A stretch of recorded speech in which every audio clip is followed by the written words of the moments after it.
Basketball is back, and you can be part of the action every night playing one-day fantasy basketball at DraftKings. Choose from public contests with big cash prizes or private contests with friends. They've even got beginner and casual contests, too. Use code JALEN at DraftKings.com now and play free with your first deposit for your share of $10,000 in total prizes tonight. That's JALEN to play for free with your first deposit, only at DraftKings. The game inside the game. Minimum $5 deposit required. Eligibility restrictions apply. See DraftKings.com for details. And now, Jalen and Jacoby on ESPN Radio. When I pop the trunk, head the deck. Y'all pop the trunk, I pop the hood. Now act stupid, I'll pop the trunk. Now give me your boom. He is Jalen Rose. Not Jalen Rose. Not even a lefty. I'm not even a lefty. Izzy Gutierrez in for Jalen Rose. I'm David Jacoby. We are Jalen and Jacoby on ESPN Radio and ESPN2. I feel tall today because of that. It's always fun to have someone who's not Jalen Rose here, because I know Jalen doesn't listen to the show when he's not on it, so I can just say things about him. I can complain about him. He won't find out. You don't have to be on air to say those things, you know. You can just say them privately. Exactly. And not get yourself in trouble. So that's cute, man. That's cute. LeBron James, Dwayne Wade are reunited, and it feels so good. After practice last night, let's take a look at how they celebrated. Day one, practice, down. Had a great day. Now we must eat. Oh, and get some wine. Stand there, Zeno. Gotta stand there, Zeno. Cheers, brother. Cheers, bro. Who was so scared? I love that. I think it's LeBron's kid in the background, like, because I'm a negligent parent. I've got 3 little kids at the house. Like, crying babies I don't even hear that anymore. Some kid is like, I'm scared, Daddy, like, I'm scared. He's like, we're doing it for the gram right now, okay? We got to get this Pinot down. That's fantastic. Chill out. It looks a little late at night for that baby to be awake too. Yeah, probably. I love negligent parenting. I'm all about it. As long as the camera didn't pan that way and like she had a glass of wine in front of her, that would be a problem. Yes, but no, this is fine. Yes, that may or may not have happened around my house. Like, whoa, close. So you covered this duo in Miami. You were there, up close and personal. They're back together. Let's just start with just sort of like the off-court relationship stuff. Like, how does Dwayne Wade being on the Cavs change the Cavaliers? You know what? I think LeBron's probably really thankful that he's got that sort of championship culture teammate guy, you know, the guy from the Heat, that he brought all that with him to Cleveland, showed that franchise, that organization how to be a championship organization. Dwayne already knows all that. Dwayne, I mean, you can tell by the video that they're tight. They spend a lot of time together anyway. Yep. I mean, LeBron has cost Dwayne a lot of money in his career. Good point. And this is another one of those cases where, wait a second, I let go of $10 million something dollars in Chicago for you again. I basically paid $6 million to be here right now. Yeah, so it wasn't. But that just goes to show you how close they are, because I'm telling you, if anybody cost me 7 figures at any point in my life, I'd be like, I don't know if you're really my friend or if you're looking out for yourself. But those two are tight, and you can tell early on. You can tell that chemistry. You're probably going to be able to tell that chemistry is going to be there with them, because they don't even have games that complement each other, but they manage to win a couple of championships and play well together. So I still think Dwayne's got a lot left in the tank, and I think LeBron will bring the best out of him, and I think Dwayne knows that. So it's happy everywhere, you know, except for the fact that they have to spend their winters in Cleveland except for instead of LeBron's Miami. daughter, who's terrified. She's so completely being ignored. Completely being ignored. I loved everything about that video. And then they looked at it, too, and they were just like, yeah, just go with it. Like, whatever. Who cares if my kid is screaming in the background? Nope. But from a basketball standpoint, how does this change the Cavaliers? I mean, they're so deep, and it's not really required of him to be, Dwayne Wade, to be this great sidekick, this great star. No. I think they'll find a way to make things work if they don't have as much shooting. That's going to be a tricky part. It's like dealing with the rotations. You have Derrick Rose, Dwayne Wade, LeBron James on the floor at the same time when neither of them are, you know, really stretching the floor much. So I just think that Dwayne Wade is an asset. He's very versatile, throws lobs, you know, as good as anybody in the league. Like, he loves to kick it out to his shooters. Like, he's just set up. He knows they have the same mentality, he and LeBron, in terms of just creating and knowing where to find people. And Dwayne probably plays off the ball better than LeBron James does. And you know, they're familiar with that sort of the tendencies in that case. So I just think on the floor, you'll figure out the personnel. But in terms of just having an asset there that can be, I mean, the guy can still take over a game for segments. So people think he's washed because he was with bad teammates in Chicago and was not really motivated. Let's watch him again. He's going to be good. I think you had a good point that he can take over games, because when you saw LeBron James's minutes just go up and up and up, and they start bringing out the stats of the Cleveland Cavaliers without LeBron James on the floor, and then he's talking about wanting a playmaker, and then you watch the finals. There's quarter 1 LeBron, quarter 2 LeBron, quarter 3 LeBron, and quarter 4 LeBron was pooped. You know what I mean? He was tired, and I think standing there watching Kyrie go up. And it's not just because of the Warriors that were in front of him. In my opinion, it was what he had to do the entire year, and how so much of the focus of getting the ball in the basket was on his shoulders.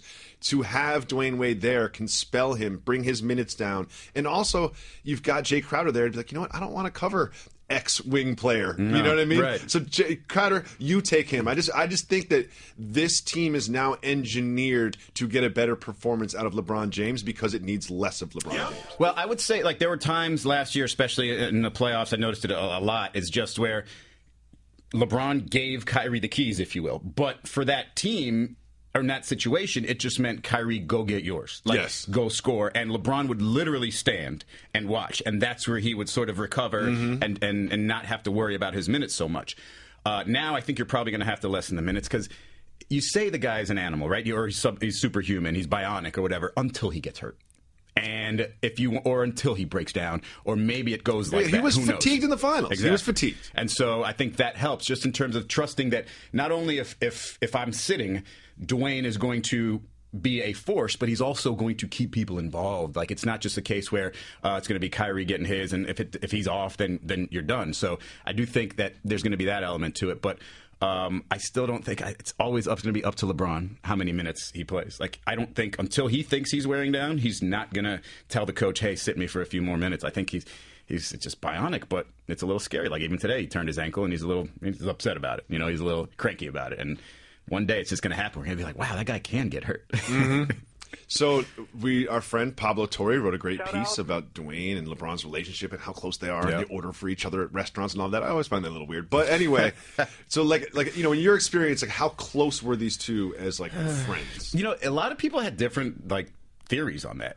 So I don't remember who exactly, but I remember Brian Windhorst saying that maybe they're not that close, that it's more of an image thing, it's more of a public issue, you know. And vacation. I'm not vacationing with anybody that I'm not close with. But I'm also not telling my best friend that I'm changing teams, right? I'm also not telling him. Excuse me. Right? It's a good point. It's like it's always like, hey, we're best friends, we're brothers, and then it's like also like, oh, it's a business. You know, it's like those two things are at odds with each other, but often are like in the same circle. I mean, from what I understood, and this is maybe before they actually played together, he and LeBron and Chris Paul were actually closer. And if he wants to play with his best friend, it would have been Chris Paul. But now, obviously, Dwayne and he have gotten pretty close. But I think all that stuff helps the other teammates. Probably somebody like J.R. Smith wouldn't be too happy because Dwayne's coming in to take a spot, and it would look like, I guess, nepotism, except they're not related, they're just really good friends. NBA version of nepotism, and it's just like, man, I just got my job taken by this guy because he's LeBron's good friend. That can't make me happy. Then he's like, well, LeBron did make sure that I got this contract. That's true. He did make sure that I won a championship in America and fell in love with me because I don't wear a shirt. And Dwayne's going to find him for so many threes that he'll be like, all right, we're cool. This will be great. This will be great. We have a game called Keep It Moving. Yep. Because not everything is worth discussing. There's a lot of news out there. So if you would like to discuss it, we will hit the brakes, and we will discuss it. If not, we will just simply keep it moving. Quick question. Is it just what I want to talk about, not necessarily about importance? It's choose your own adventure. Whatever you want to talk about. I love it. I do not want to talk about Donald Trump, so we will keep it moving. Keep it moving. Tiger Woods says he hopes to play again, but he's uncertain about the future. Keep it moving, please. Same exact sentence for the last several years. The Tigers signed son of Hall of Famer Pedro Martinez. Hit the brakes. Oh, okay. Dominican prospect Pedro Martinez. He's 17 years old. Was signed as part of the international signing period. He's a third baseman, though. Scouts say he has good defense, contact hitting, and can hit for relative power. That's his son? It's his son. Pedro's son. Pedro Jr. I would want him to be a pitcher. So I would feel more better about this if he was a pitcher. Yeah, definitely. Like, I remember like Pedro showing like how far back his big fingers bent, and I'm like imagining him like massaging his son's fingers so that he can pitch a certain way. Really, I'm just hitting the brakes there so that I can tell you that technically Pedro Martinez once told me I'm his brother. Really? Because I told him I was Dominican as well. He's so you're my brother. And I was like, cool. So that's my nephew right there. Yeah, so give me a couple $1,000. Well, your nephew is signed by the Tigers. I have a very brief Pedro Martinez story. Right after I grew up in Amherst, Massachusetts. I'm a die-easy Red Sox fan. You have to love Pedro if you're a Red Sox fan. So they just won a few years ago, and I saw Pedro at a nightclub. And he was kind of like by himself, just hanging out. And I went up to him. I'm like, Pedro, I just want you to know, like, that championship meant so much to me. I don't normally do this. I may or may not have had a couple adult beverages. I was like, that meant so much to me. I gave him a big pound and a hug and a smile, and I just kept it moving. And then I'm looking back. I'm like, that's not Pedro Martinez. That is definitely not Pedro Martinez. I don't even think his name is Pedro. He probably thinks I'm weird and I'm racist. I have to leave this club now. That's either the most awkward thing somebody's ever done to that guy or the funniest thing somebody's ever done to that guy. I don't think he spoke English. I can tell from his face. You know, people give you that face, they don't really understand you. I think he was giving me that face. I'm sorry to that guy. Funny. Sorry to that guy. Next, an armed robber dressed as a Coke bottle. Brakes, please. Hit the brakes. Here we go. A gunman dressed as a Coca-Cola bottle yesterday robbed a Kentucky restaurant. Investigators say the suspect stuck up Rally's restaurant in Henderson just before 7 a.m. on Monday. Weird time to stick up a restaurant. The robber, armed with a handgun, stole over $500 from a closed eatery, which was only staffed by the manager. Was it not the injured. only costume he had available? But your face sticks out in the Coke bottle costume. We've got visual reference here for you. We all know first of all, Coke bottle costume, bad costume. Halloween season's rolling around. Like you're walking in there. But it's like of all the things in the world, like you can be your fantasy. Like I've always wanted to be an inanimate Coke bottle. Like why?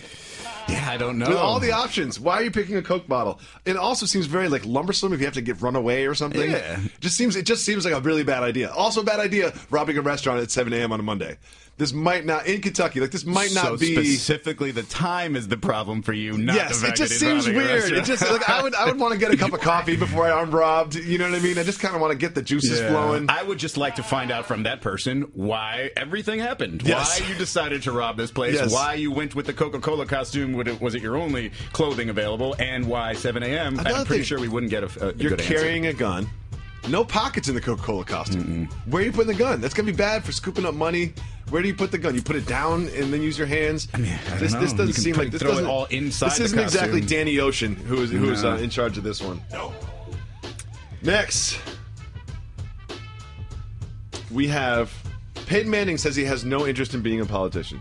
Keep it moving. Keep it moving, please. Keep it moving. The NFL asked the Federal Appeals Court to dismiss the Ezekiel Elliott's entire lawsuit. Keep it moving. So happy to keep it moving on that one.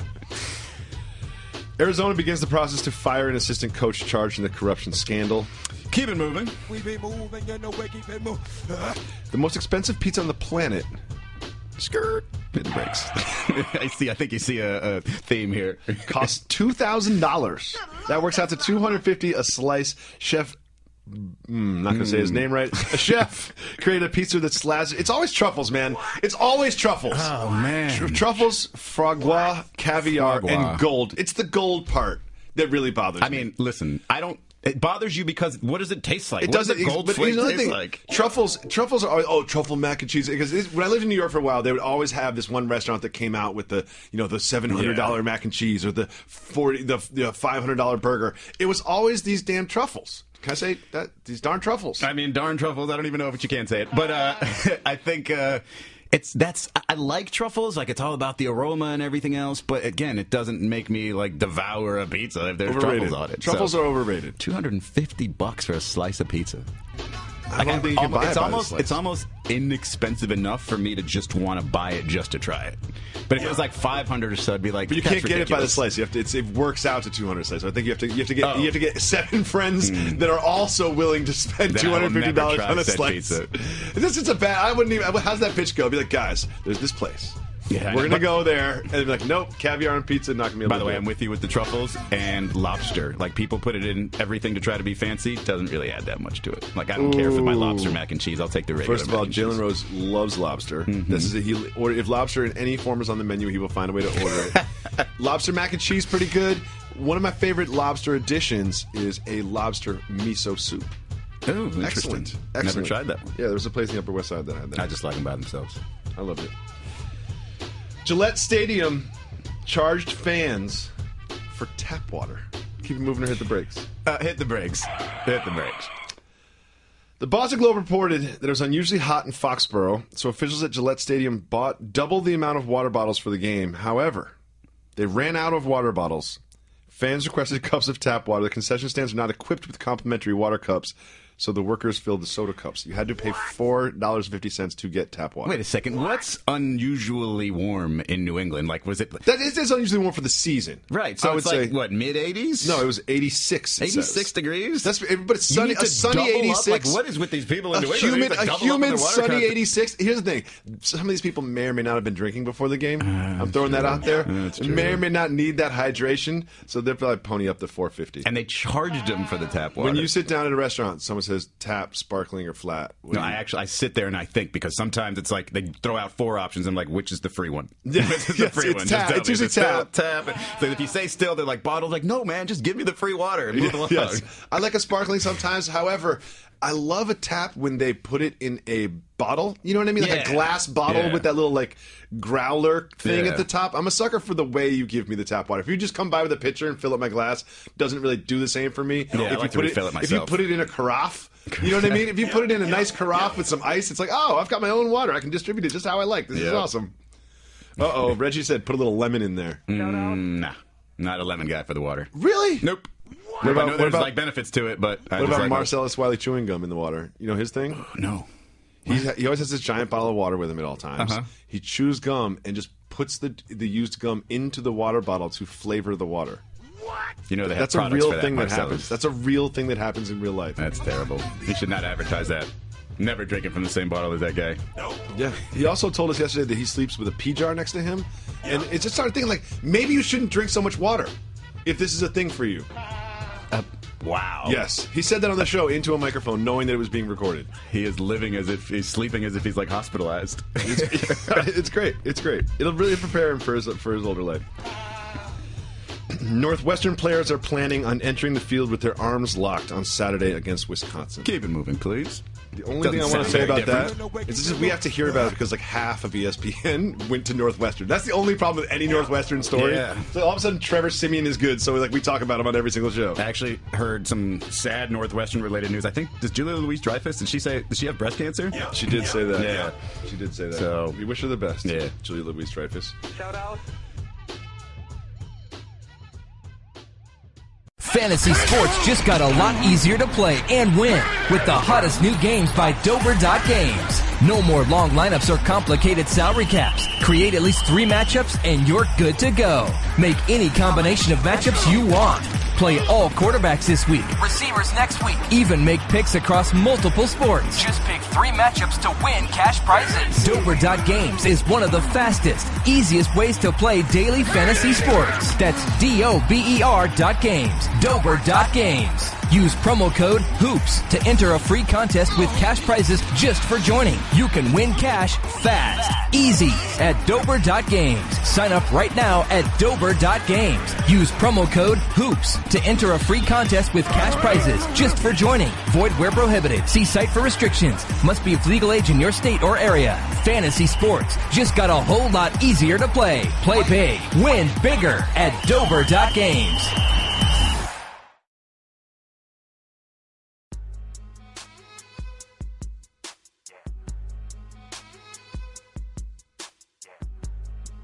Brian Windhorst, our colleague, our friend, wrote a column today, and it made a lot of sense. It was like, this will be the year that LeBron James will recapture the MVP award. Right. And at first I was like, it didn't seem like he was trying to do that for the past couple of years.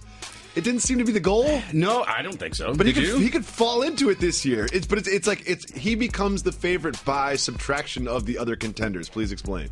Here's what I wonder about that. I don't know if that's necessarily the case or not, because, okay, so he's clearly thinking championship and legacy before like another MVP. Like 4, I think he's good, right? In his mind, he's probably good.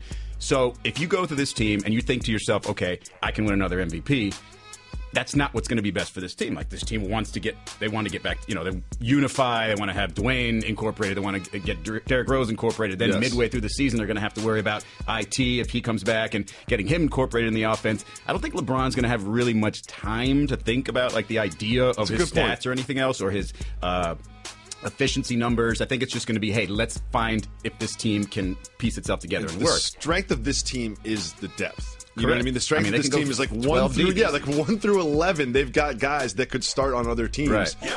And when you have that kind of depth and you are LeBron James, you're right. I think that he seems more focused on making the machine work. You know what I mean? And being the conductor engineer of this machine to tune it to the playoffs rather than let me get my numbers. But it does make sense that his numbers will show up by trying to, set these guys up, by trying. And he is, this is no disrespect to like Derrick Rose or Dwayne Wade, but he is the guy on this team more so than he was with Kyrie, because Kyrie as a number 2. I don't think Derrick Rose is in the running to be the guy on this team. I think that's fair. I don't think he's offended. Meaning, though, he's got several sidekicks instead of the one main sidekick. And so maybe that spreads out the scoring a little bit, or maybe it just means because he's doing a lot of the creating, a lot of the handling, that it's on him and he gets some of those numbers. But I'm actually intrigued by the idea of if just the numbers are there and IT comes back late in the season and then he kind of just goes off late in the season. Because, every year, the guy who gets mentioned first for MVP, bet money that dude's not going to win it.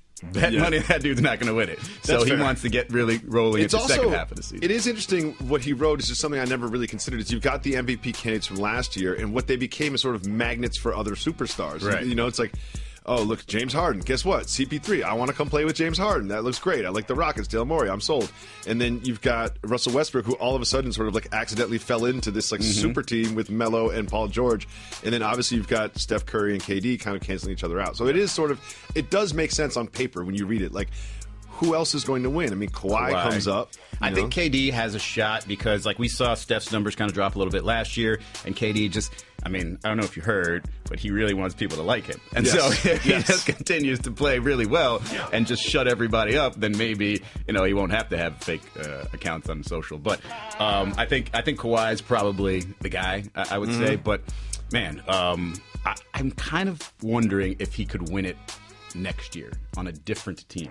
Like if he goes to the Lakers, for example. Who, LeBron? Yeah. Oh, he's staying in Cleveland. You think he's staying in Cleveland? I think he's staying in Cleveland. Look at his roster. Yeah. Where else is it? Look at his roster. Look at what's happening in the Western Conference. Okay. It just seems like, I think I want to stay in the Eastern Conference. I think I want to build this team around me with my friends and see if I can bring some other people. My gut in the last 2 weeks, or no, I'd say the last month after the Kyrie trade is that he'll probably stay in Cleveland. That's but my it's gut. So fragile. Like, okay, let's say they have a great year with Derrick Rose and Dwayne Wade and Isaiah Thomas. Next year they could all just say that again out loud. Say it again out loud. Exactly. A great so you want him to stay in for with longer? Derrick Rose, who hasn't had a great year 4 years. Isaiah Thomas, who might not play again. Right. And then Dwayne Wade, who's 35. Yeah. So I don't think that he would gamble again and say, I'll take my chances with this group again. Let's go Cleveland. I think he's looking at the big picture. He's not looking 1 or 2 years in the future. And so if you can ride with a Paul George in his prime, Alonzo Ball just starting up, and again, it's just a different chapter in his career it would be. And I think he could lead that team and win an MVP because people won't be tired of voting for him because it'll be glitz, glamour, it'll be Lakers, it'll be entirely different. I just really want the Magic Johnson, LeBron James relationship to flourish. That's what I really want to see. I want to hear reports from TMZ that they went golfing. I want to hear about the dinners with Cookie and Savannah. You know what I mean? I just want the Magic Johnson, LeBron James partnership to flourish. Throw one of these. Yes, exactly. And then look over to Magic in the second row or whatever. That's really what I want to see. As much as the Lakers right now on paper don't seem like a place that he would go, because I've always said LeBron James will always be on a super team. I think for whatever we're defining super teams are, big threes, whatever they are, I feel like he will always be part of a big three for the rest of his career. And if you look at that roster, I don't know if we're counting Zubac as a superstar yet. You know what I mean? I don't know. Is Huertas still in the team? So I don't think he's there. But or Milos, no, he's on the Clippers. It's just, I don't know if Julius Randle is gonna take over when LeBron takes the bench. What if it's Russell Westbrook and Paul George and LeBron James and Lonzo Ball? Do you think at some point Sam Presti's like, hey Russ, see this team we got? Remember that extension offer that's just sitting on your desk with a very expensive pen next to it? Yeah. What's going on with that, Russ? Any update? Yeah, and I'm not buying the fatherhood thing. I'm not buying any of that. It's just he's probably waiting to see if this kind of goes well early on, and these guys can say, yeah, maybe I can play here for a while. Maybe I can. And then maybe he'll sign something, but no. They could be building next season around Robertson in Oklahoma City. You know what I mean? They could be building around Robertson and Adams, being okay, that's our big two. Man. Let's build around that. Sad. I like what they've done. They're like, hey man, we've got a year. Well, we've got a year. I like it. Like I love the idea of it's like the old Sacramento Kings, right? It's just in the middle of it, but it's so much fun. It's a great arena, super loud. People love to play there. You're going to win 50, 60 games. Like, it can be attractive to people. And I don't think, like, if Russell keeps saying, and this is Russell, like, Mr. International Fashion Guy, everything else, Sure. like, I want to be here. I love it here. I can still do all those things and still live in Oklahoma City. If all those guys believe that, and, you know, maybe they go a good 6-7 games with the Warriors, and maybe they don't all pull Kevin Durant and leave. No. Maybe they try again. Oklahoma City, not that bad of a place to be. I've enjoyed it. I've probably been there 4 times. I've enjoyed it. The little like Riverwalk area, the brick place area to be, there. Yeah, not place to live. Good point. Yeah. I was there for like 48-hour stretches. Like I don't even think I spent a second night in the hotel. No. So some of my impressions are based on very short stays. Exactly what my stays were like, and I have no bad memories of Oklahoma City, just no good ones. That's fair. I had great wings at Buffalo Wild Wings. Mickey Mill Steakhouse. Shout to them. So they've made it official. The board of governors, the NBA Illuminati have voted on draft reform and the resting players thing. Does that mean anything to you? The draft reform thing means a little something to me. Maybe there'll be less tanking or what have you, but there's always going to be that uneven play in the league. I don't think so either. It's just your chances. It's like you're not gunning for the number 30 spot as much as you used to. Right. You know what I mean? That's kind of what it feels like. It feels like oh, we were the worst team in the league, so now we get a couple more percentage points. It's like, hey, bottom 3. You could argue that like more teams think they have a shot at that top pick, so more teams will just kind of get down. You know what I'm saying? Yeah, it's like good point. There's no real perfect way to fix this. It's just the NBA. One player can have such a difference on a team that you do whatever you can do to get that player via the draft, especially if you're in a small market where you're going to have them on hand for 4 to 7 years. So I like Zach's wheel idea. Do you remember that from Grantland days? That. Here's the thing: I don't fully understand it, crazy but I'm smart, just co-signing it because Zach did it. You know what I mean? He's a friend, and I was like, oh yeah, like the wheel thing. Like it's one of those bar conversations you have, and you just mansplain it. You're like, oh, the wheel, it's like a rotating thing. It doesn't have anything to do with records. Just your year comes up. It's like the Chinese zodiac signs. And then all now it's the year of the horse. Is wait, the Lakers are going to have the number 1 pick in 2032. Got it. Yeah, it's exactly. So now they won't tag. I mean, it was interesting, at least a little bit. I mean, again, it's hard to criticize steps towards the goal, but like I don't think that I think teams will be almost equally, maybe slightly less motivated to actually lose basketball games at the end of the year. There is no right answer. There is no solution. It's just ways to try to help it out. I do love the idea of, man, I'm so glad they fixed this year because it would have driven me crazy if we did it all year long, is the foul shots on the threes and make it look like a natural motion to get your threes. I thought that was the easiest rule. They could have done that midway through the season last year. Yes. Say, listen, we're not going to call fouls on those unless it's a natural shooting motion. Well, now that they did that, get that ugly part out of the game. I always felt like the ref should just have a "that was BS" clause in every call they make. Like, that was just some BS. Right. It might have been by the rules, but I'm watching the game. I've been watching this game for 40 or 50 years. That was some BS. We want you to try to actually make baskets. That's what we're here for, okay? Yeah. Just and they're like, oh, but I traveled. No, I was in my active shooting. It's like, okay, like you're right, player. But you know what? That was some BS, and I can do that because I'm a referee. And they should totally go NFL mode right there and have the refs mic'd up and say, yo, that was BS. Like, come on, guys. We all saw it. I know this is the home court and everything, and you're mad, but basketball fans at home are happy with me because that was some BS. And that's the only call you got on the microphone They did kind of do that to James Harden, though.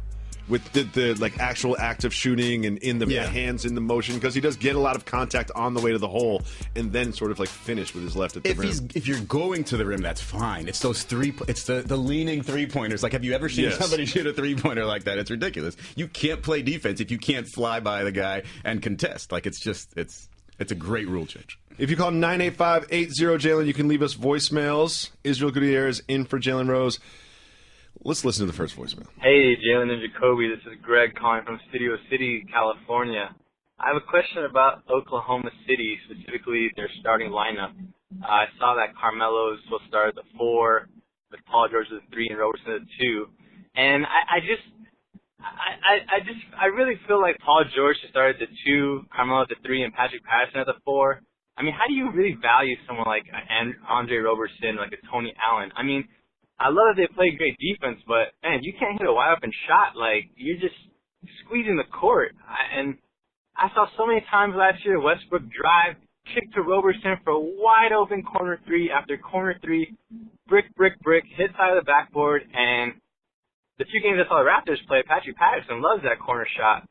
So I'm wondering what you guys feel about these kind of guys, these Robertsons and Tony Allens that get the start. when I feel like they should be bench players, and what you think their starting lineup should be. Thanks. I would never listen to a voicemail if somebody left it to me if it was left it for me that long. I would never listen to a voicemail for that long.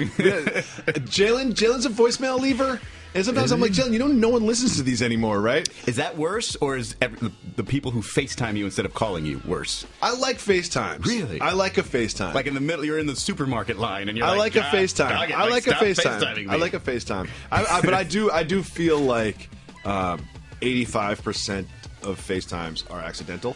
Yep. No, not with the young ones. Most of them are accidental. Like most of the ones that I get are accidental. It's like someone you haven't heard from for like 2 years. All of a sudden they're FaceTiming, and you're like, wait a second. Nah, I get FaceTimes from people like, and I'm driving. I'm like, what do you want me to do? Like, I'm not going to FaceTime you. I'm driving. Like, just give me a call first. Make an appointment, maybe. Greg is listening to the podcast. Like, why are they talking about this when I ask a very serious question about Andre Robertson? He wants to be Robertson now. It was Roberson, and then he was like, no, it's Robertson. So we were all like, okay, it's Robertson now. It's tough with that one. I mean, he's a good defender, but like, again, it's just one of those, is he a good fit for today's NBA? Like, he can play, he's fine, he's, but is he an asset? And I don't know. Like, I think he makes it easier for other teams to defend them. He's had games. Mm-hmm. He's had playoff games where he hit his first 2 threes, and then next thing you know, he finishes the game like 5 for 7 from 3 and was the key to the whole thing. And I think that his defense should not be overlooked because what he does is, he takes away the best guard on the opposing team and makes it so Russell Westbrook doesn't have to cover them. Sure. Which is important. So he'll cover point guards, especially in the West. Like it'll make it easier for Russell Westbrook to not have to work hard on the defensive end. I think that's important. And it makes sense. But again, you're talking about these teams like the Warriors that are going to score and score and score, and you got to keep up with them. Like, great defense is not going to, from one individual, is not going to stop the Golden State Warriors. You need to have some sort of flow there, and the problem is I just don't know if they have a whole lot of options there. I mean, are we talking Raymond Felton, Samaj Kristen, Alex Abrinas? Like, I mean, Kyle Singler. Like, they're not. I mean, it's like that fake Kevin Durant account said / Kevin Durant account.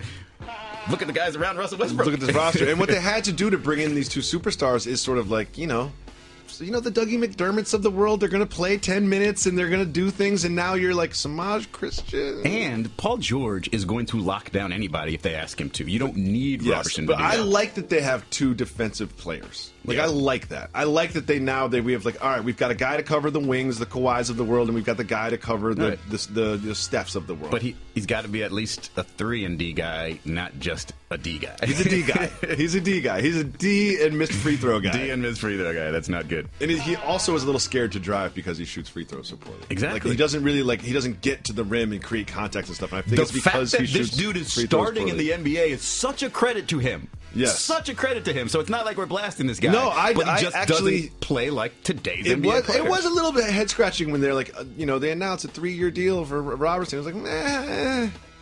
I mean, I don't know what you're doing. I'm not sure there. Like, that's not the type of player that you want to commit to long term because, he's not. You're going to find reasons to keep him off the court. Thank you so much for the call, Greg. Let's listen to the next voicemail. Hey, fellas, what's going on? It's Brian from Brooklyn. Great show. Is there any possibility, do you think, that there's just going to be more NBA teams tanking this year? Looking at Chicago, looking at both of the New York teams, looking at Sacramento, Orlando. I don't see why these teams would take anything seriously other than just the players' pride, I guess. Also, is there any kind of precedent or is there any kind of way that the league would put in some kind of a balancing provision to try to prevent the super teams? Or are they just going to gobble the ratings? Keep getting them checked. Thank you, Ryan. Would that gobble the ratings? Gobble the ratings. I mean, why wouldn't they? He does make a good point where it's like, it does feel like in all of this that the players have taken a little bit of control away from the machine in terms of where they will play, and they have glommed onto each other in these packs. We now call super team. We called them Big Three like 2 years ago, and then Kevin Durant moved to the Warriors, and all of a sudden we call them super teams now. I thought we were calling them super teams, or were they calling them super friends back when 2010 when LeBron and Dwayne and Chris Bosh that was got Big together. Three. That was Big Three. Boston's Big Three, Miami's Big Three. Now we call them super teams. I get it. But which one's more fun? The way it was before? Exactly. Or the way it is now? Balance isn't fun. Balance isn't fun. You don't think so? No, I want these big games. I want Celtics Cavs October 17th. I want Rockets Thunder. You know, like I want I want the big matchups. But then there's so many Magic Kings games, and then what do you do then? Like as a league or as a fan?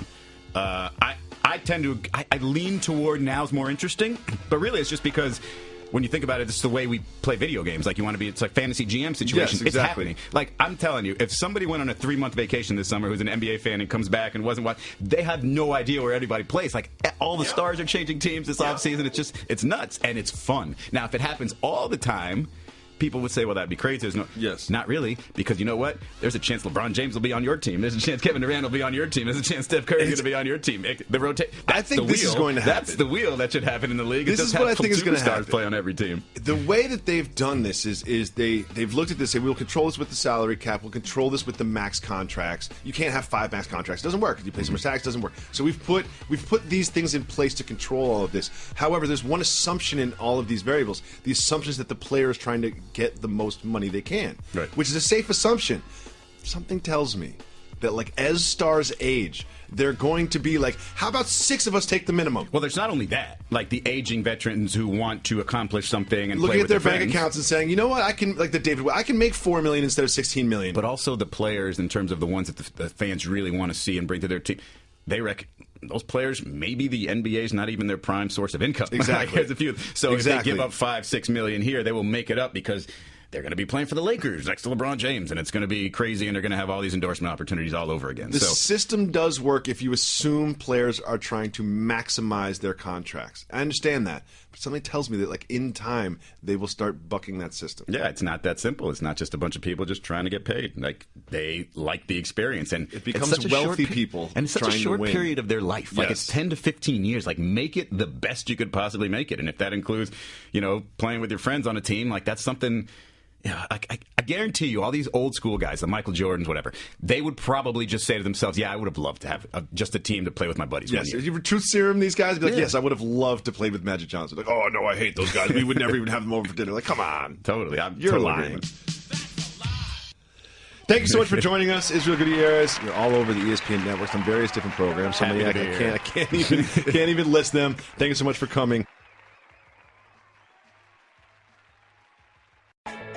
Enjoying this podcast? Then you should check out all of ESPN Film's newly released 30 for 30 podcasts. From the producers of our award-winning documentary series, this is an amazing collection of sports stories you need to hear to believe.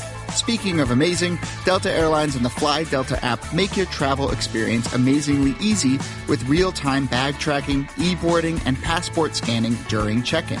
And don't forget to download 30 for 30 podcasts to fill your flight with stories that will keep you coming back for more.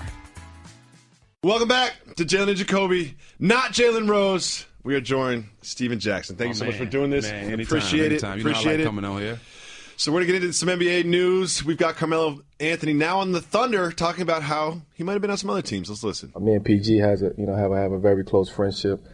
Actually, it was funny because me and PG were supposed to be in Cleveland, on draft night, right?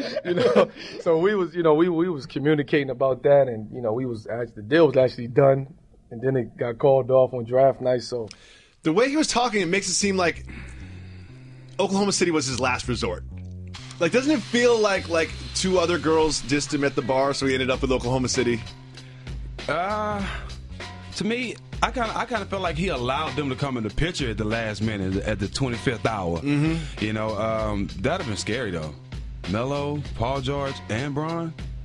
I would love to see that. I would love to see that too, man. That'd have been real scary, but I'm glad it didn't happen. I'm kind of glad they in OKC. Why's that? Because I'm a Russ fan. Yeah. And Russ needed a little bit of help, and if they can have a good season and win with those guys, that's gonna be scary. So when you look at this Oklahoma City Thunder team, their starting 5, you got Westbrook, and then you've got Robertson, Paul George, Carmelo Anthony, and Steven Adams. And if you can take out Roberson and insert Steven Jackson, that's a hell of a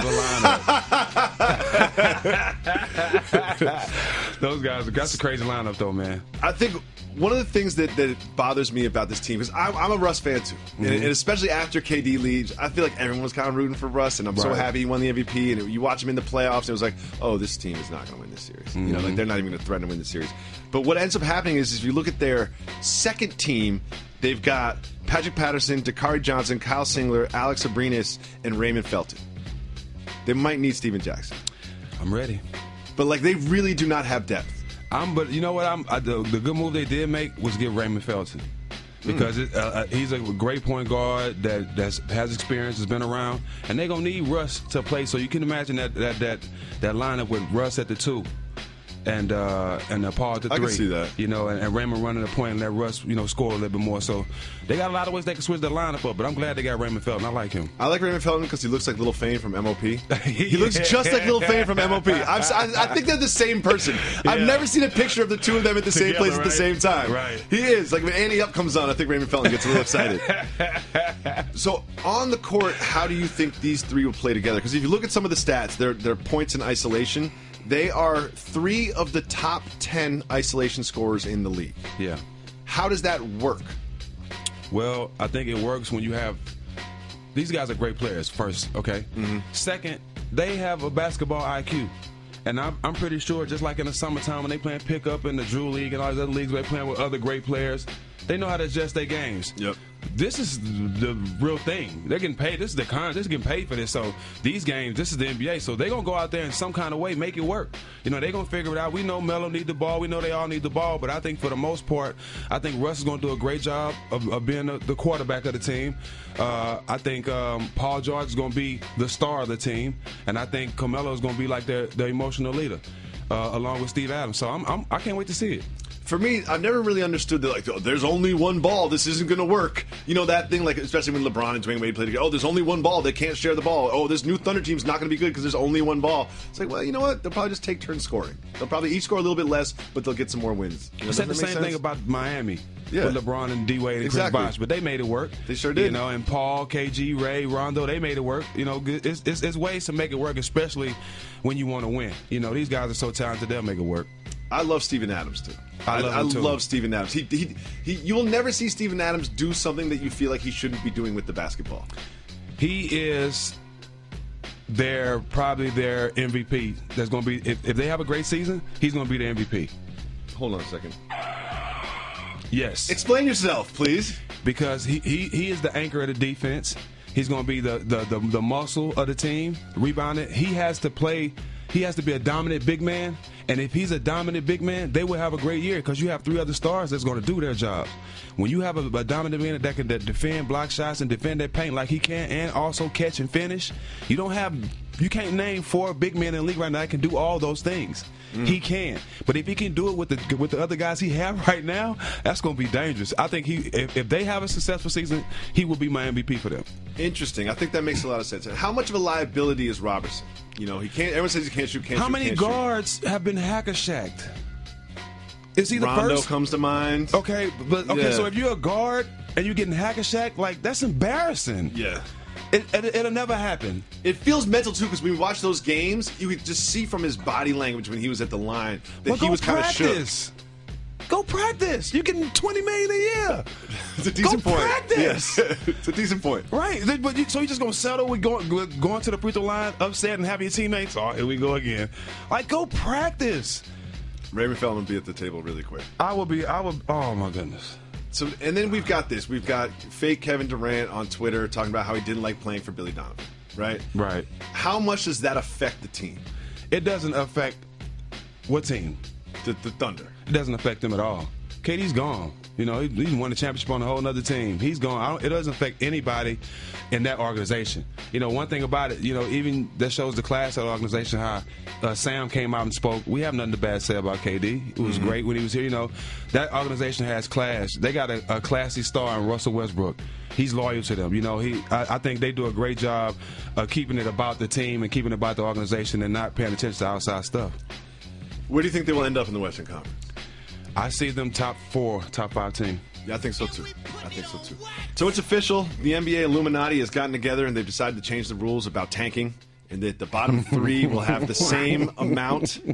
That's how it works. The NBA has an Illuminati. They meet at this big table up on the top floor of some really high building. Yep. And they decide the future, and they've decided that they're going to make it so the bottom 3 teams have the same amount of motivation or same amount of chance to get the number 1 pick. Do you think this will change anything? So that's why I'm not in the NBA because of that. The Illuminati. You were on the agenda. Okay. You were on the agenda like a year ago. Now it makes sense. It makes sense. You're the Colin Kaepernick of the NBA. I'm That's what happened. a wanted man. Yeah, you were on the agenda. They had your picture there. They all voted no. It was a close vote, but the majority said no. That's why you're not in anymore. There's no Illuminati with the big three. It's just Ice Cube. Right. Yeah, it's just Ice Cube. Just O'Shea. Yeah, you're fine. You're in. So, do you think this will change anything if the three teams with the worst record all have the same chance of getting the number one pick in the draft? It's not. Some teams gonna tank because they're just terrible. Mm-hmm. So you don't have to. Teams don't have to tank. If you look at the league now and some of these teams, the makeup of some of these teams, you can tell they're not even trying to win. Well, the players try to win. I don't think players try to lose games. Some of them, well, that's what I'm saying. Like, some of them are so bad they don't have to try. Yes, the roster. Yes, exactly. The players are all giving 100% effort, but the roster that they're putting out there is inferior to the team that they're going to play. Exactly. Yeah, and that is engineered that way so they can get picks. And I did not like teams tanking. Like, that's the kind of disrespectful to the game. Guys like me who play hard all the time, who love the game, like just tanking for picks that and I don't see how players can accept that. We're sitting on the end of the bench where we're not going to play you. Yeah, we're not going to rest you tonight. I don't like that type of stuff, this. Well, they also have changed the rules about resting. They're encouraging.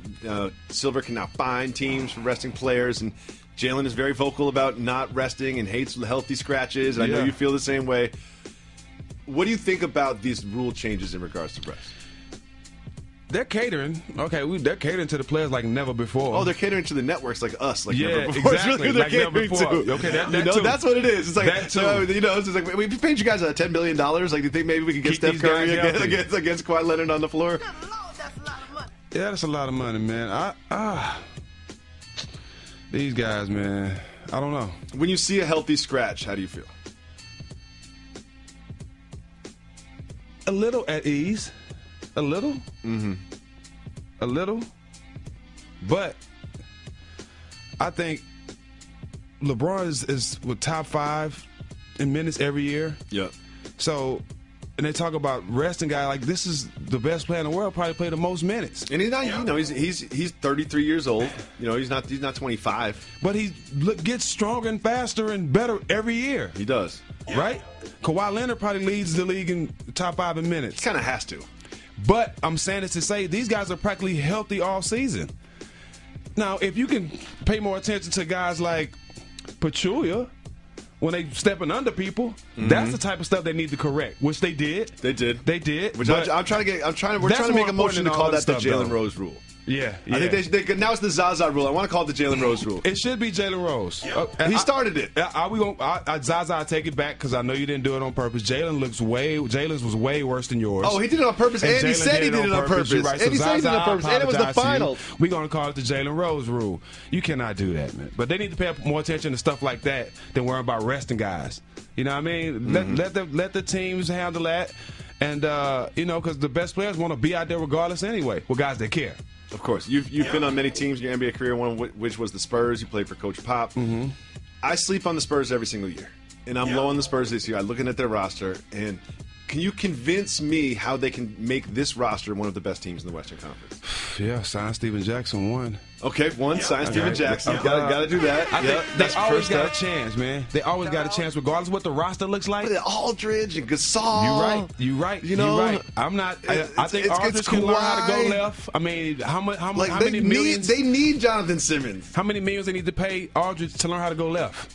No. I mean, they can't pay him anymore. Like, you're getting hundreds of millions and you still will not go left. He will catch the ball on the right block from 15 feet and either shoot a turnaround or he will dribble once and go right and then shoot a pull-up. He's going to run over you and the referees and everybody trying to get right. Yes, exactly. Right. So I don't know, but one thing about Pop, whoever he's going to war with, you best believe he's going to get the best out of him. And that's what everybody expects. You can't really look at the Spurs roster and be like, oh, no, they... That's what I'm doing that. I'm looking at the Spurs roster. Really, unless you look at all the way down to the coaches, At some point, Greg Popovich is going to be like, I've made lemonade with so many lemons, but these are just too sour. This is just what he does. This is what he does. Do you think he can rejuvenate Rudy Gay? If anybody can do it, Pop can do it. He saved me. Hey, do you think he'll get a text? You think he'll get a text? Do you think he'll get a text some point this year? I wish. Just a text? I wish. Just somebody, R.C. Buford, just, hey, you still in shape? I saw you in the Big Three. Oh, they know I'm in shape. I just showed them. Shout out. Well, it happened again. Donald Trump's talking about sports. It's a sports network. Let's listen to the latest. I have so many friends that are owners, and they're in a box. I mean, I've spoken to a couple of them. They say, we are in a situation where we have to do something. I think they're afraid of their players, you want to know the truth. And I think it's disgraceful. Afraid of their players. His voice is creepy. It is. It is. All things together. When you don't see him, the voice is a little creepy. A lot of the older than my friends. It just baffles me how it goes. Do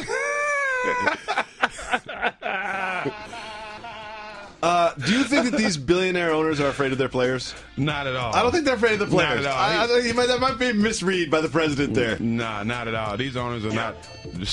No way. Yeah. Not even close. I don't think they're afraid of much. Nah. They're afraid of someone auditing their tax report. Billions. When you got billions, ain't too much you're afraid there's not too much to worry about. Not too much you're afraid I don't think the backup defensive end is going to terrify them. No, I'm sure they're not worrying about Eli Manning and nothing like that. They're not worrying about the players. Well, I really just wanted to talk about Trump to get into this. Yeah. Victor Oladipo and 2 Chainz have a track. Yeah, I saw that. They have a track. I know you haven't heard it. I haven't heard it. So I want to get your pure, honest reaction. One thing I know about you is you're not going to sugarcoat it. I don't know how. Let's listen. Wave your flags, you don't want no smoke. 'Cause everything you got still won't come close. I came into this world with my back against the ropes. So watch this footwork, it's the rope on. Judge Lee, so one knee. Can't go wrong with 2 Chainz. That's the thing. You can put 2 Chainz on anything. He makes everything better. He didn't sound bad. He sounded like someone. He doesn't sound authentic to me at all. Victor? No. He definitely sounds like somebody, trying to sound like somebody. Yeah. Yeah. Here's what I like about this. I can't really tell if that's his singing or if that's auto-tune. That's what it just sounds like auto-tune. What I do. James just dropped a new project. So Damian Lillard just dropped a new project. So guys really put that music out. And I think the world would love to see an NBA cypher. Even with Shaq, bring Shaq back. I would love that. That'll be. He gotta have Shaq. He would do it. Shaq would do it. You have to have Shaq if you're doing the NBA cypher. You have to have Shaq and the Fushnikins. You have to. And the Fushnikins. You have to. I want to get your quick response to the FBI investigation and charges levied down, and the corruption that involves AAU level high school players, college players, and financial advisors and NBA agents. Sort of through and through, they're uncovering the corruption that is rampant in basketball circles. What's your reaction? What's new? I think the biggest thing is they just trying to unmask it and catch the people that's doing it because they finna make it legal to pay kids. So, they're just trying to clean it up before they start paying them because we know that's coming. It's too much complaining going on, and they're going to do it anyway. And to avoid them having to do homework on great guys like Rick Pitino and stuff like that, put in the system to get these kids paid. So here's the thing. I don't think paying the kids will solve the problem. Let me explain why. Because they can't do a salary structure where the best players make more than the other players. Why can't they? I'll tell you, because then you're going to evaluate them. Because it's okay. You'd have to. That's the only, because my thing is, if you didn't, then the best players would be making $40K or whatever a year. You know what I mean? Because they'd be making the same thing as the volleyball players or whatever. Right. And then they're going to, they're worth so much more than that. They'll still make up that gap through illegal payments. Well, this is the way the coach has to use his judgment, and it's just like an NBA team. You get this much money and you can spread it out however you like. But when you got, especially on the college team, it's like 3 guys that come there that has a great chance of going to the NBA. Yeah, and then there's 9 guys that just want to wear the uniform. Really, they come there to get the degree. They really come here for school, but I'm on a basketball team, so coaches need to handle those guys different. You shouldn't pay that guy the same amount you're going to pay your star player that you know is going top 10 in the draft. This makes a little more sense. So you say the coach gets X amount of dollars and has to divvy up and let him figure it out. Yes. As they would like to. That makes more sense to me because the stipend thing is like, we're going to give all athletes $10,000 a semester or something. It's like, okay, like that will make their lives easier and some certain players might not feel like they have to go out and get outside money. Right. But the blue chip players, the guaranteed NBA lottery draft you picks, got to take care of them. Their value is so much higher than the other players, and they bring so much more money to the institutions. Right. That the other players, whether they're on the team or off the team, would not change the bottom line of the institutions at all. But there are players that will change institutions' trajectory for a decade. And that'll be an easy job for the AD and the head coach to do. You know, divvy up the money for the players. Hey, here's how it works. That'll be easy. Here's how it works. 8 of y'all, we're just going to have a nice conversation with you and say you're not going to get anything. You eat what you kill. Yeah, exactly. When you're going to get these Nike shoes, we're going to make sure you're dipped with the college gear from head to toe. You stay in a nice dorm. But you know what? These 3 players, they're going to the league. We're going to split up the money all amongst them. Exactly. J.R. Smith talking about how excited he is that Dwayne Wade is on the team, knowing that Dwayne Wade's going to take up some of his minutes. Sauce move or boss move? That's a boss move because he got to be politically correct. But me knowing J.R. Smith, he don't mean that. Yeah, that's what I was thinking when I saw it. I was like, I think he wants Dwayne Wade on the team, and I think he knows it makes the team better, and he wants to win a championship. But when you're playing 23 minutes and then Dwayne Wade comes, you know you're gonna be playing 17. Yeah, like you have to be a good teammate, no question, because you want to win the championship, and JR is a great teammate. But me knowing him in the back of his mind, he wants to play.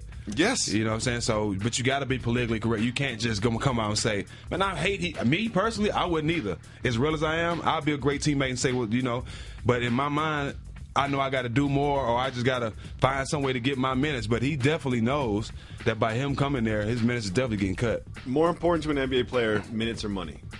Money. Okay. But once you sign the deal, it's minutes. Because the deal's locked. Well, you have to play first to earn the money. Yeah. You have to get the minutes first to be able to show you earned the money. Sure. You deserve the money. So that in itself is important to be able to play first. But once you get the money, this is how I looked at my career. Well, I got my championship my 3rd year in the NBA. So once I got that, I was content with.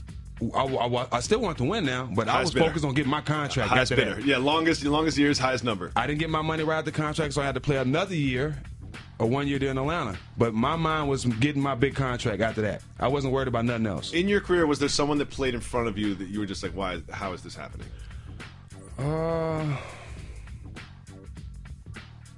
Maybe when I was with the Clippers. I can't remember who was in front of me. Oh, that must have been like... That was my last year in the league. Like Danny Granger or something? I can't remember who it was, but I didn't even get a fair shot. Like, I was only like a week or two, so... Like, yeah, like around that time, definitely. Big Baby Davis. My rookie year, actually, I did feel like I was better than somebody, and I ended up starting, so I can't really say that. But that was probably the only time, the Clippers. That's fair. Rick Pitino saying he has, quote, done nothing wrong.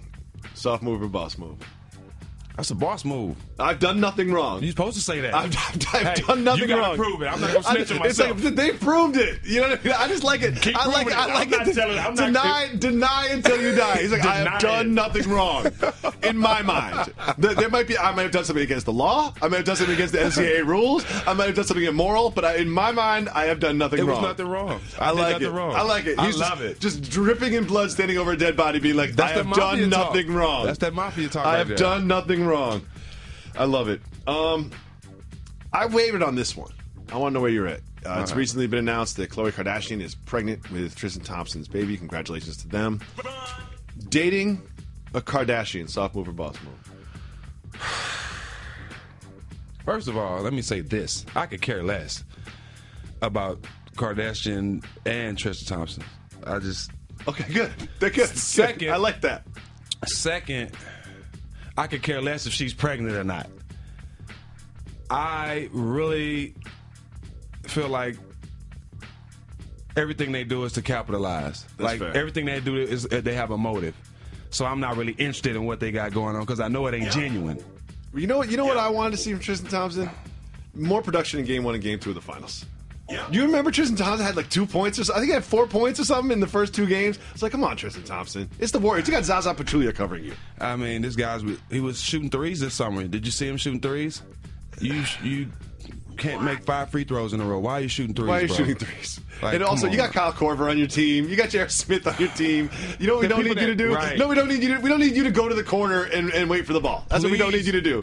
That's what we don't need you to do. Okay. Coach Lou told him you would not be shooting any in the game. Yes, something went drastically wrong if you are shooting a 3 in an NBA game. You know, he's dating Chloe. He's feeling good. You know, he just got Good all the for him. confidence in the world Shoot right your now. shot. Shoot your shot. We have a simple motto on this program.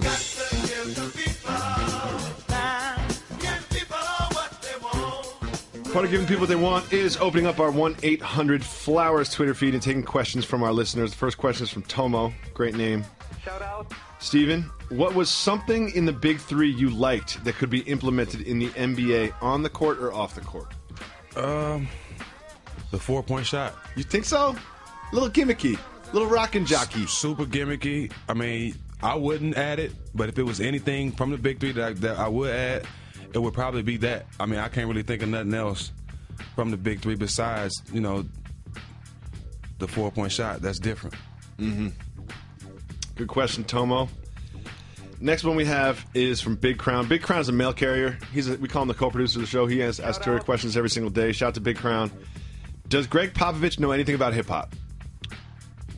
I'm pretty sure you can get him to quote some hip-hop Some lines. things that he's heard in the locker been around room. too long. He's coached me. So I'm pretty sure something is definitely he's been at the barbecue a couple times probably. Yes. Everyone tells me he loves wine. What? He's always talking about wine. You want to know anything about the wine? But he only drinks the best now. He He's only drinks rich. the best. He's Yeah, rich. he only He's drinks rich. the best, and he knows his wine. He knows his wine. I feel like LeBron is on that too. Like LeBron's always drinking wine all the time. Well, you know, a lot of people don't like hard alcohol. You know, a lot of I like hard alcohol. Me too. Yeah. A lot of people don't. So, but they still want to get their drink on. You know, they still want to get their buzz on. So, it takes a lot of wine to get you a nice buzz. I tell bottle. you that. Yeah, by yourself. Yeah, I'm big. I'm big. I'm Yeah, 215 pounds, yeah, man. yeah. I'm big. Takes a bottle. Yeah. Next is from Big Crown as well. Which NBA city worried you the most because it was too much fun? Like, which one were you like, I'm so excited I'm going here, but you know what? I'm probably not going to play great tomorrow. I probably need to check my point average I love every time I went to Miami. So let's talk about Miami. Because I'm always curious about I got that. a story. Let me just break it down to you. I'm going to give it to you. Go. With the Warriors, we play Orlando. We get to Miami probably 1, 2 in the morning. We got trucks at the airport ready to go straight to the club, right? So you've got people that take your bags to the hotel room. They give you keys or whatever. That's, you know, the trainers, they get all our bags. Figure that out later. I don't care where my bag's at. We trying to get to the club. Yeah. We go to the club, the whole team.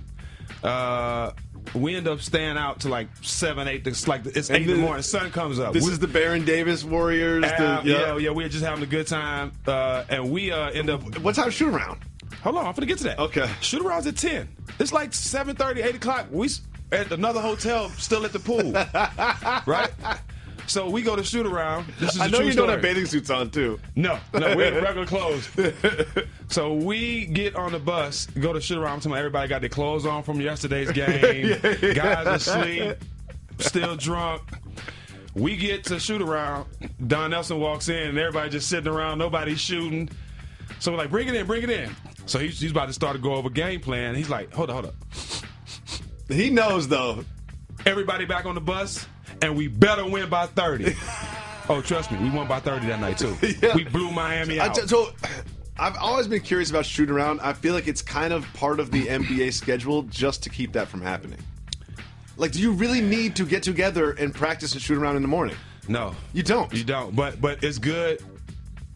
It's good for guys to get up and get their body going instead of laying around all day and try to get it going at night. Okay. It's not. It's definitely helpful. It's definitely helpful. So if you were a head coach or a GM or whatever, I wouldn't go all the time, but I would cut some out. I feel like it should be like if we're in New York, Miami, Atlanta, Los Angeles, we're having shoot around the next day. But if we're in Oklahoma City, or Minnesota, we don't need shoot around. Or if you go into those cities, try to go a day or two earlier if you can. There you go. Or you can be like LeBron and just stay a day or two later. Be like, I'll catch up with you guys later. I'll be down here. I'm building this vacation in. So Big Crown, Miami is your answer. Yes, sir. Coming up next, this is from B. Kendall. His question is, who impressed you the most with their play in the Big Three? Well, my two favorite players in the Big Three was Al Harrington and Rashard Lewis. Aren't those your friends? Well, yeah. Okay. I mean, yeah, but they impressed me, you know. If you ask them the question... I feel like Al Harrington can still get buckets in like 30 years. His game is just buckets. And he doesn't need to jump at the highest or move the fastest. The ball's going in. Yeah, exactly. He's just going to turn around and hit a little shot in your face from 8 feet. But if I had to pick somebody out the norm, I would go Silas. Silas that he played on Scalabrini's team. Paul Silas? Yeah. No, not Paul Silas. Not Paul. I was like, Paul Silas was in the Big Three. We're all family though. Yeah, they're related. Yeah. They're related. They're Xavier Silas. Okay, Xavier Silas, but we're all related. But Xavier Silas, he looked real good, and Rashawn McCants for sure. Marquise says, "Will the NBA salary cap be abolished one day? What do you think could trigger this decision?" If the TV deals keep going up, I mean, if the revenue keep going up, the money going to keep going up. That's just how it is. I think the salary cap will go up. I do not think they will get rid of the salary cap. I think one day it's not going to be necessary. But there's so much imbalance between what the small market and the big market teams make. Though. That would be the concern. Like right. if you look You're right about that. If you look at the TV deal that the Orlando Magic have and how much they get paid through television revenue, and then you look at the TV deal that the Lakers have with their own network and all this and that. It just wouldn't be fair. They would just end up with all of the players on their team. But why, when it's not my fault that your city doesn't have a good market strategy or your market strategy not better than mine? Why must I suffer? Mm-hmm. That's how I look at it. That's how I look at it. Yep. All right. This is a very important question. I don't know if you know this, but Jalen Rose has recently started focusing on his waves. I thought he always had them. No, this is recent. So he's brushing and he's wearing the do-rag and he's I do it every day. Reggie is giving him all sorts of weird bottles of liquids to use. I don't even know what's in there. All that. It seems like a black market. I don't even know if these are USDA approved. So the question we have from Twitter is from James. How often do you brush to get waves, and is it easy for you like it is for Jalen? Well, I got a hat on now, but I got waves. You do have waves. You have famous waves. Yeah, and one thing about me, I get my hair cut once a week. I brush my hair every day, all day. I wash it probably 3-4 times. So I take good care of my hair to get waves. Like, I don't have good hair like Joakim Noah, all these guys with the good hair. I don't have that hair. I have to really work, because if I don't brush it, it'll look like the back of Pam's neck off Martin. Okay, or maybe I might. Yeah, that's how I look. Do you have a barber in Atlanta and here? I have a barber here, Atlanta, Texas, Charlotte, Miami. That's probably it. Do they come to you, or do you go to them? Oakland. They come to you, or you go to them? In Atlanta, they come to me. Okay. I might go to the shop probably once out of every 5 months. How much do you tip per haircut? It's $100 if they come to you off the rip. And you go? Do you put money on top of that? It's just $100. No, if they come to me, it ain't no tip. Just straight $100. Yeah. You get that $100 and keep it. So let's say you're at a barbershop and it's a $25 haircut. Yeah. How much are you tipping? If the barber's good and if I'm just going to get a cut and he's $25, I'll probably give him $35. I'll probably give him a $10 tip. Okay. But if I'm cutting and he's really good, I might give him $50. Okay. Yeah, I might give him $50. I think that's fair. Yeah. I feel like Jalen Rose has made a lot of money playing basketball, but I feel like he's probably spent at least $1 million on haircuts. Well, he's known, but he has to, because now everybody look at the bar's high for him and his hairline. Like his hairline is everybody's, okay, I want my hairline like Jalen Rose. I've heard people say that. I've heard people say that. So his hairline is epic. That's it. He doesn't have the championship ring. You know what I mean? He doesn't have the all-star appearances. But the hairline is always going to be there. First team all hairline. First team all hairline. Yes, MVP every year. All right. Next question we have. This is from Kudum. I don't know how to say it. Shout out. Stack. What do you do after you get ejected from a game and there's still 2 quarters to go? Take me through the whole process. Me, because I've been there a couple times. I know. Go to the locker room, order some nachos. First thing you do is get to the locker room. You decompress. Kick something. Yeah. You throw a couple of things around. And whatever security guard walks you back there, you explain to him what happened. He's just like, some guy named Andre. You're like, oh, you're right. On, did you see that? So that wasn't the foul, right? So you explain to him. He's nodding along. Yeah, you're right. Decompress. Yeah. Go take a shower. Yeah. Get a ball boy and order up food and drinks. Just food and drinks? Alcoholic drinks? Whatever. Yeah, sure. And become a fan. Is there alcohol in an NBA locker room when you played? If you want it. Okay. But it's not there off there's not an open bar, a bottle of Jack Daniels out. Yeah. You got to send somebody to get it. Did they ever say no? No. How much you tip the ball boy? No. The ball boys tip. They get. Ball boys go home with. They eat because doing like certain players want different restaurant food on the bus after the game, serving alcohol, so they got to go, and they're not supposed to do this stuff. So you got to take care of them. I think the most I didn't tip the ball boy is probably $500. I don't want to know what that ball boy did for you. Well, I think it was a couple of things. I did it because over the years that I played that team, like every time I played that team, he did something for me. Oh, okay. And I think it was over accumulation of time where I really just wanted to look out for him. And I just gave it to him. I think that time he didn't even do nothing. I think I was just looking out for him from all the previous years he was taking care of me. Shout out. Steven Jackson here instead of Jalen Rose. Thank God. Thanks for coming by. Really appreciate you doing this. Shout out, Jay. Shout out to Jalen. He's handling things. It's time for Soft Move or Boss Move. Let's do it. This does not need to be explained. You know how to do it. So first up, we have Kirk Cousins. He studies media members' faces, like has a picture of them, and he's like, oh, okay, like that's David Jacoby, so he can refer to them by name. Studying media members so you can refer to them by name. Soft move or boss move? That's a boss move. Because if they say something that you don't like, you know directly who it is. Come on, Eric. You don't have to find out who the name is. You can go direct. That's a boss move. I remember what you said last week, Alejandro. You weren't saying that. Hey, Corey. Remember last week, Corey? When we talked? After the win? Into the win? Yeah. I read what you wrote, Corey. Someone tells me that you weren't exactly memorizing names of media members when you were playing. No.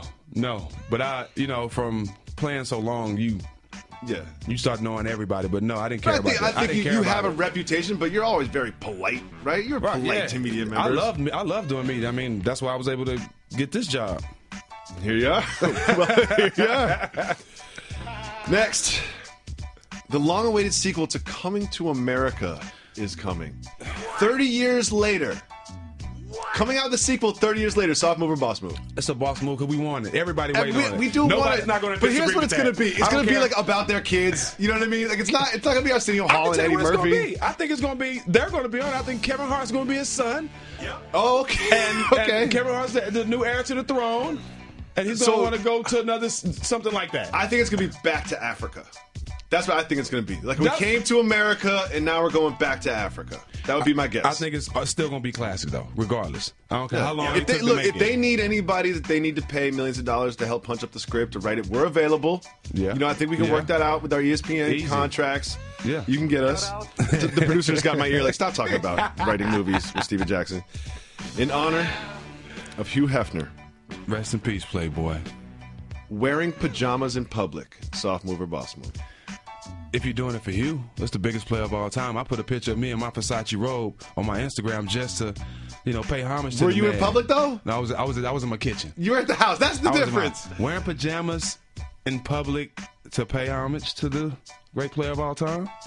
Don't do it. Soft move. Don't do it. It's a soft move. Another thing is, I just kind of feel like he the only one could do that. Yes, and also like we call it pajama rich. Yeah, and he's definitely pajama. He's pajama rich. Like I think when you get to a certain stature, you can do that, but it's really only reserved for a very, very small. Only one other person can do that. Only one other person that's really living the Hugh Hefner life. Tony Kornheiser. No, I don't think he's living the Hugh Hefner life. So?